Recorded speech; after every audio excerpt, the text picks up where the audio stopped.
Hello everyone, welcome back to my YouTube channel and today we are going to start MCQs corner extracted from NCERT। तो सबसे पहले अपन ने जो last topic पढ़े थे जो पढ़े cell cycle and cell division chapter 10 class 11 के, तो उसी का अपन सेल साइकिल के क्वेश्चंस लगाएंगे आज।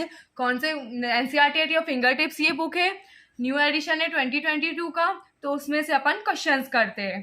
ठीक है। एमाइटोसिस यूजुअली अकर्स इन, जो एमाइटोसिस होता है वो किसके अंदर होता है, मतलब यूजुअली किसके अंदर होता है एमाइटोसिस, तो वो किसके अंदर होता है प्रोकैरियोटिक सेल में। प्रोकैरियोटिक सेल का क्या रहता है, प्रोकैरियोटिक सेल में न्यूक्लियस की मेम्ब्रेन नहीं रहती है, न्यूक्लियस मेम्ब्रेन एब्सेंट रहती है और बाकी के भी जो भी सब ऐसा लिक्विड टाइप ऐसे साइटोप्लाज्म में पड़ा रहता है, कुछ किसी की एक मेम्ब्रेन नहीं रहती है कि जो दिखे। तो इसका एग्जाम्पल इसका आंसर क्या है, बी प्रोकैरियोटिक सेल्स। ठीक है। अब नेक्स्ट क्वेश्चन है which one is the following sequence of a cell cycle, कौन सा सेल साइकिल का सीक्वेंस करेक्ट है। तो सबसे पहले इसमें दिया है, अपन देख लेते हैं। ए ऑप्शन दिया है एम, फिर G2 G1 फिर S दिया हुआ है। तो अपन ने देखा था कि जो सेल साइकिल है उसमें क्या रहता था, ये पूरा सेल साइकिल बनी, G1 फेस रहता था, S फेस रहता था और G2 फेस रहता था, फिर उसके बाद M फेस रहता था। तो अपन अब देखते हैं इसमें से कौन सा सीक्वेंस राइट है। फिर इसके बाद है S G2 G1 M second है, फिर C है G1 S G2 M S1 फिर G1 फिर G2 है। तो अपन ने करेक्ट सीक्वेंस देखा था कि सबसे पहले G1 आता है, तो G1 S G2 M, C option is correct. Third question है अपना, identify A B C and D in the given diagram depicting cell cycle and select the correct option। मतलब कि ये जो डायग्राम बना गया है उसको अपन देखो और मतलब जो करेक्ट सीक्वेंस है, इसका जो करेक्ट सीक्वेंस है, ये जो ए बी में इसमें क्या क्या है वो करेक्ट सीक्वेंस है, तो वो अपन को फिल करना है। तो ये यहाँ पर क्या रहता था, G0 रहता था, तो ये G0 हो गया। B आ गया अपना G1, C आ गया अपना S, D आ गया अपना G2 और फिर ये M पे ऐसी है, इसका तो पूछा नहीं है, ABCD का पूछा है, तो A G0 है, तो first option is correct, G0 यही रहता है ना। अब देखेंगे, yeast cell divides once in approximately every.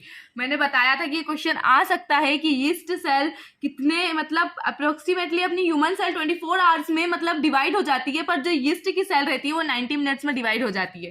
तो इसका करेक्ट ऑप्शन है 90 minutes.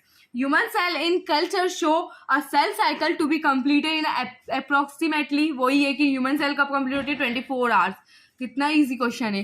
Which phase occupies the maximum part of cell cycle, कौन सा मतलब फेस है जो मैक्सिमम मतलब जो पार्ट हो जाता है सेल साइकिल। मैंने बोला था 95% मतलब जितना 95% तो पूरा इंटरफेस में ही हो जाता है, फिर बाकी का 1 घंटा जो रहता है पूरा जितने 23 आवर्स है वो इंटरफेस ही पूरा कंप्लीट कर लेता है और 1 घंटा एम फेस बस सेल डिवाइड होती है, 1 घंटा सिर्फ एम फेस का रहता था इंटरफेस। ठीक है। This phase of cell cycle is a period of intense synthesis and growth. It constitutes 95% of the duration of cell cycle. इसमें बोला है कि जो मतलब जिसमें ग्रोथ होती है सेल की और मतलब सिंथेसिस होता है एप्लीकेशन, जो 95% ड्यूरेशन रहता है सेल साइकिल का, मैंने बोला था वो क्या है, इंटरफेस 95% रहता है सेल साइकिल का और बाकी का जो 5% है वो एम फेस रहता है। अब इसके बाद देखेंगे नेक्स्ट क्वेश्चन है 8 question number 8। Read the following statement about cell division and select the correct ones अपन को देखना है कि जो स्टेटमेंट कौन सी करेक्ट है इसमें। ठीक है।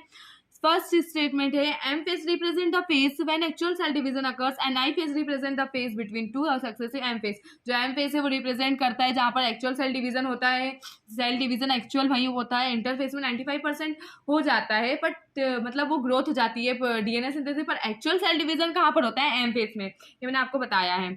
और I phase represent the phase between 2 successive M phase, जो आई फेस है वो भी रिप्रेजेंट करता है 2 सक्सेसिव एम फेस के बिटवीन में। ये करेक्ट ऑप्शन है, फर्स्ट वाला अपना करेक्ट है, तो अपन यहाँ पॉइंट लगा लेते हैं। ठीक है। In 24 hours average duration of cell cycle of human cell division proper last for only about 1 hour. तो ये भी सही है कि जो 24/4 होता है और एक आवर में सेल डिवाइड हो जाती है, जो एम फेस होता है माइटोसिस में, एक आर्म में सेल डिवाइड हो जाती है ह्यूमन में।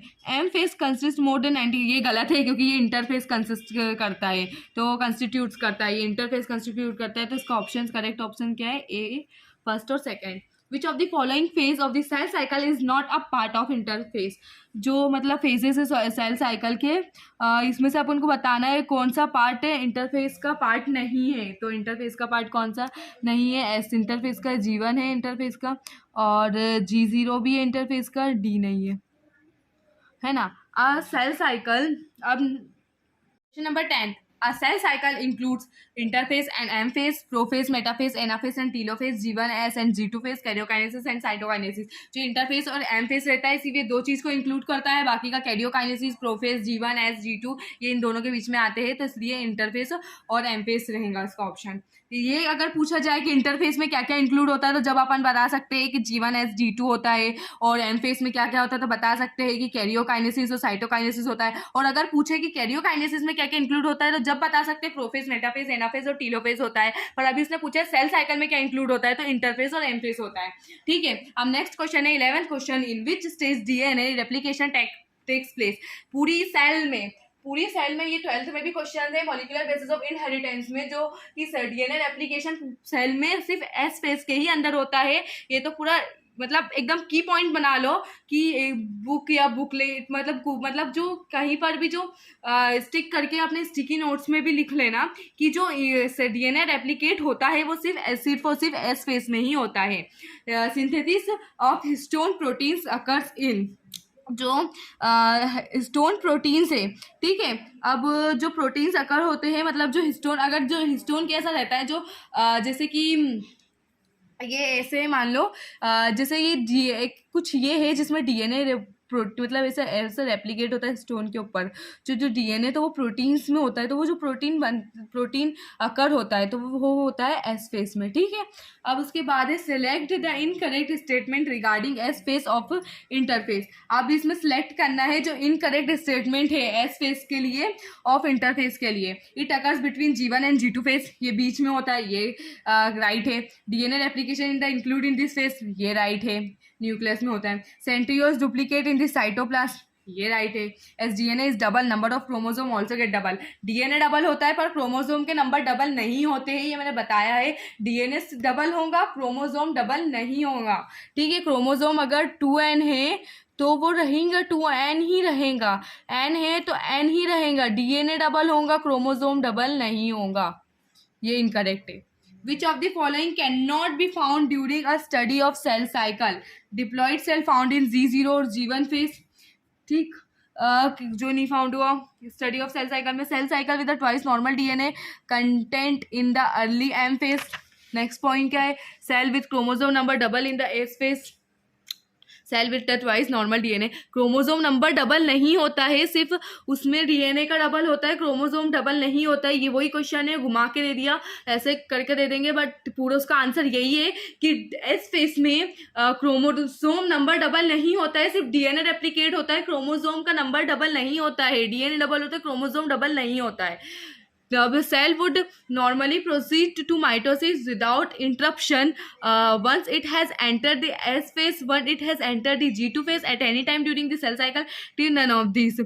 मतलब जो माइटोसिस में इंटरप्शन हो रहा है तो जब होती है एंटर्ड होती है जब वो एस फेज में। ठीक है, the cell that do not divide further exist G1 to phase to enter an inactive stage called, जब सेल साइकिल मतलब कुछ प्रॉब्लम रहती है और वो मतलब G1 से डायरेक्ट एंटर होके इनएक्टिव स्टेज में चली जाती है, मतलब कि कुछ उसमें प्रॉब्लम रहती है तो कहाँ चली जाती है? G0 में चली जाती है। तो ये रहा, अगर G2 में अगर उसमें कुछ प्रॉब्लम, जब तक कि वो उसको जो चीज़ की रिक्वायरमेंट है वो पूरी नहीं होती, वो आगे नहीं बढ़ती है।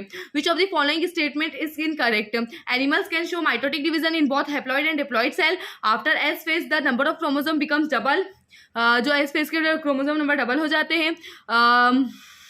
ये इसमें क्या बोला है कि animals can show after S phase the chromosome number of double during the G2 phase. Proteins are synthesis in preparation of mitosis and cell growth continuously. S और synthesis phase make the during this RNA synthesis take place. तो इसका correct option है C. In which of the following stage a chromosome a minimum coiled, जहाँ पर chromosome minimum coiled होता है, जैसे कि ऐसा फेस में है तो वो पूरा कॉइल्ड होता है, मतलब तो वो कौन सा है, इंटरफेस में होता है, ठीक है। अब इस 19 क्वेश्चन है, which of the following statement is correct regarding G nought phase, मतलब कौन सी, अब mitogens are present in G0 phase, mitogen are present but every in compound are absent, both mitogen and energy rich compounds are present, neither mitogen not energy rich compounds are present. इसका option है D, option is correct. So guys ये आज के अपने questions थे, क्योंकि अपन ने अभी इतना ही पढ़ा है तो अपन ने सेल साइकिल के बारे में इतने सारे क्वेश्चंस कर लिए। ये फिंगर टिप्स के क्वेश्चन है, मैंने आपको स्टार्टिंग में ही बता दिया था जब मैं स्टार्टिंग करने वाली थी क्वेश्चंस की। तो ये पूरा मतलब उसके आज अपन ने कितने क्वेश्चंस करे, 19 क्वेश्चंस करे। So thank you so much guys for watching this video, like share comment and subscribe my YouTube channel. Thank you.